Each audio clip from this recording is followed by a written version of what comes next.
Mills was not on the field, and it was really who you're building your offense around this season. So in light of his absence, and we're not sure about his absence or availability for the coming week, David Shaw's comments were, as usual, very ambiguous about his star quarterback and about all the other players in that injured or COVID-19 category. Let's say decent chance he plays, but a decent chance he does not as well. And so if it is between Jack West and Tanner McKee, both of whom showed signs of promise on Saturday, who should Stanford start? Who should Stanford play at quarterback to get that crucial win over Colorado? I was mulling this question over in my head for quite some time, and eventually my answer that I settled on was whatever King doesn't say, because I don't think there is a right answer. There's nothing. You could argue for both sides of which of these backup quarterbacks. So just to play, the biggest for Tanner McKee is that he's got a rocket for an arm. You saw that when he came in and just chucked the ball to Simi Fehoko. And then also, if this is eventually a lost season because Davis Mills has to miss time, or if Stanford just thinks we're not going to compete, then you go to Tanner McKee because he has all of the upside as someone who's going to be there for a longer. Where you say, you know what, let's just give our freshman all the time in the world, let him see the field, and then eventually he'll see it step into that role. But honestly, I don't know if there's a right answer to this question right now. I think we're a long way off from this becoming a lost season for the Cardinals. So let's hope that's never the question. But usually I'm in favor of playing the most talented option you have available, because that's the way college football is these days. That's why quarterbacks transfer when they're benched in one practice, because if you fall behind in the depth chart and aren't able to climb back up, it doesn't matter if you're getting replaced by a true freshman. That true freshman is there to stay. I mean, look at what's happening all across college football, including in Washington State, Stanford's Week 3 opponent, where you got a crowded quarterback room, but a true freshman comes in as the most talented option. They win, and they likely hold on to it for the season and perhaps their career.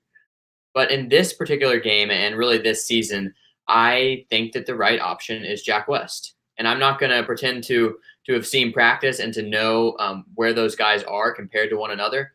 But here's what I saw in game one. Stanford's problem was not moving the ball. And frankly, the problem was not accuracy from its quarterbacks. There were some missed throws, but from both quarterbacks.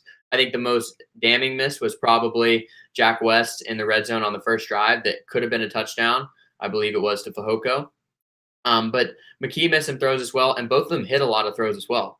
Jack West was 13 of 19. That is light years better than he was in his nightmarish start at UCLA or at home against UCLA last season, where he was sacked 7 times, less than 50% completions. One of the worst quarterback performances I've ever seen. So I was terrified when he was coming out to start against Oregon, but he proved me wrong. And the problem with Stanford's offense is not the quarterback position, it was their execution situationally, which I've said multiple times on the show because I think it's really important. Stanford crossed the 58 times against Oregon and scored twice. You absolutely cannot do that. The red zone number 2 of 4 is bad enough. And of course, 4 missed field goals had a lot to do with that. That's 4 of those 6 missed opportunities. But they also were having drives stall out in that no man's land between the 30 and the 50. And I don't think we can expect to see Jet Toner kicking a bunch of field goals this week. They're probably going to be conservative with him after his week 1 performance. And so it's going to be about punching that rock into the end zone. You get into the red zone, you got to cash those checks. Listen, the Colorado bank is going to be open. I don't think that defense is elite. I mean, look what UCLA did to it in the second half. But if you give them turnovers or if you let drives stall on the plus side of the 50, it's going to look like a very different game. And I think Jack West, with his experience, with being 3 years in the system, with the fact that he is more familiar with this complicated Cardinal offense, I just trust him in those situations more right now. That being said, I think if this game is not going Stanford's way and they've got to come from behind and throw the ball all around the yard, I think you got to give McKee a try because he could be a truly generational special talent. And you just know at this point that Jack West has limitations as a thrower. But hopefully the game won't get to that point and Stanford can win the game on the ground. And in that case, I'm rolling with West.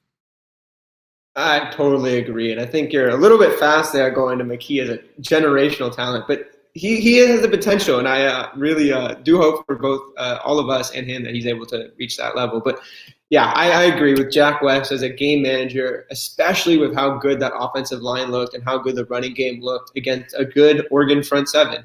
I think that is where you go in this game. You have someone who's confident. That makes a lot of sense to me, and I really do see that. Again, he was so much better than against that UCLA game. That one was awful. Completely agree. But even if Tanner McKee, I do want to see him, and I hope that he's able to play some snaps as well, because he's fun to watch and gives them another dimension that Jack West does not.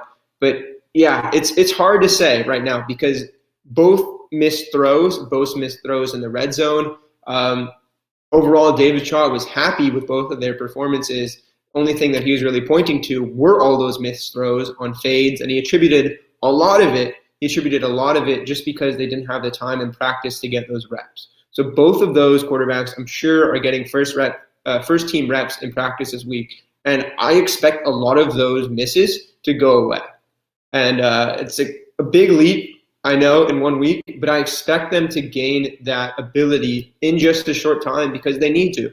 Backs against the wall. Both quarterbacks are fighting for a starting job now if Davis Mills is out, and they're going to need to be able to make those throws in the clutch because Stanford cannot get down to the red zone like we saw them last time, throw up a couple of fades and miss. And a lot of those throws are bad. I think two receivers, I think Fehoko got his hand in one, and I think Bryson Tremaine got his hand in one, and the rest just sailed out of play. That cannot happen again.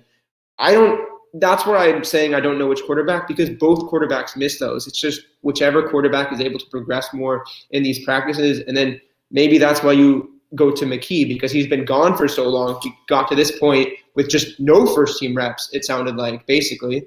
And he was able to get to all that point. And then so you say he has one more week, maybe he gets that much better. So hard to answer the question right now. Maybe McKee's got an edge because he's the higher ceiling guy. What do we always hear about Stanford's offense? That it's extremely complicated, particularly for quarterbacks. Like KJ Costello was talking about how much easier it was to go into the Mike Leach offense, where it's basically just see a read and throw. But at Stanford, there's a lot you have to do at the line of scrimmage. They put an NFL-type scheme onto these young quarterbacks, and that's why true freshmen basically never start at Stanford, at quarterback at least. And so I think that as much as I want to see McKee on the field more, I got really excited when he came on the field every time because I just wanted to see that rocket arm unleashed. I was probably equally as nervous as with West because I just didn't know if he had command of the offense. The handoffs weren't as clean. I think it's notable the 2 touchdown drives were orchestrated by Jack West. Like I said, situational awareness, situational experience. I think that kind of execution comes from lots of reps, whether they're the practice reps or the Zoom reps that we've been hyping up for a while now. But Daniel, if it is Davis Mills, I'm going to put you on the spot here. If he is available, how much better do you feel about Stanford's chances in this game versus those other 2 options at backup? I think considerably better. I think Stanford definitely pared down its offense last week because they had a quarterback coming in with an hour and a half of preparation. I think with Davis Mills, the full offense available, with all the rapport he's built up over the offseason in those Zoom sessions, but also he went down to Southern California and was able to work out with some wide receivers, just so much better. And I think it's also the mental boost of saying, you know what, our quarterback is back. I think that's going to be a lot of it if Davis Mills is able to play, just having him be like, I'm their captain, I'm here now.